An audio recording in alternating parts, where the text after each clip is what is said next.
Hey, it's Brook. Wow, I had a really wild day teaching guitar yesterday. It was super fun. And a guy asked about a song by Bush called Glycerine. And I'm like, I remember that.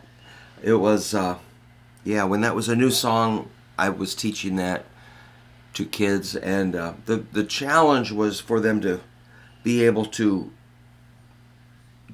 grab that big F power chord and spread their fingers out and hold it down. They would kind of, get the slightly muted sound. It's like, keep working at it, man. So if you hit it every day, you'll get used to that. But I don't remember hearing too many kids really learn that very well. But I was glad to have a second shot at it. So we listened to the video, and it was pretty close to what I thought it was. So let's just call this a Glycerine-like jam by the band Bush. So it's F, C, D, B flat are the four chords. Power chords. F, C, D, and B flat. Okay, I'll tell you about each one of those if you need to know, and then I'm going to play along with a Guitar Pro file that I made, which I'd be glad to send to you if you need that. So I really think people need, whatever you're practicing on guitar, you need to be good at power chords. There can't be gaps. Most of my students are kind of like, oh yeah, I got that, and then the change. That gap. We got to close those gaps. And even if you don't like, I don't necessarily even like this song or anything, but it doesn't bother me. But just to close those gaps between your power chords. All right, I think these are like eighth notes or close to it. He's kind of more loose. He's kind of like he's not trying too hard to be overly tight. He's kind of loose, but I'm going to make it kind of tight as just an exercise. So the F5 is a 1 and a 3, F and C, and then you got your C, which is a 3 and a 5.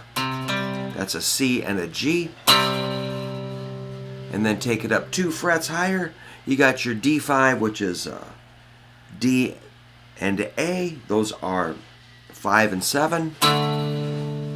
Then you take it down to B flat, which is your B flat and F. 1 and 3.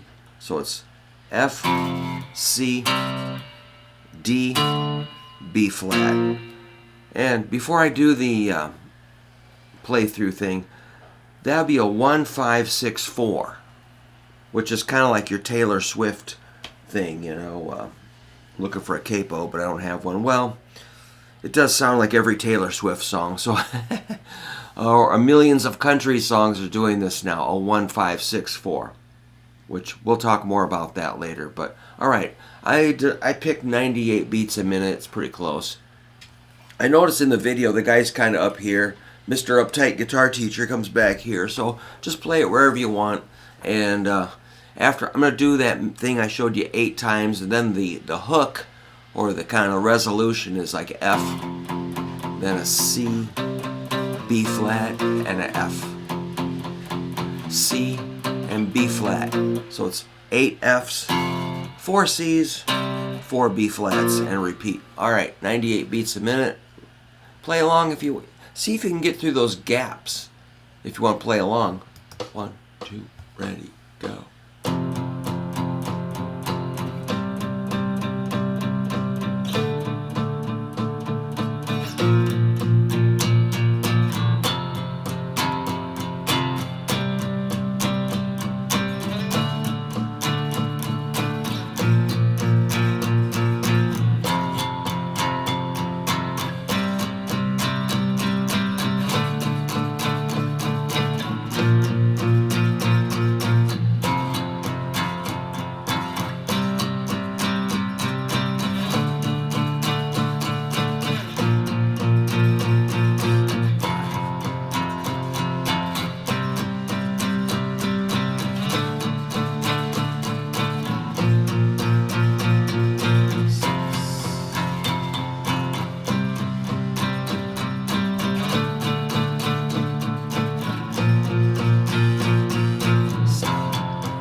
Last one, 8.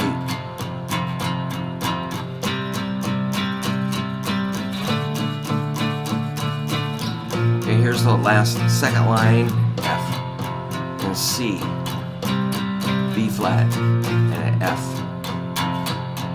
C and B flat. That worked out pretty good. So I was able to count to 8 on the first line without, you know, getting distracted. But so yeah, man, if you don't like that song, that's okay.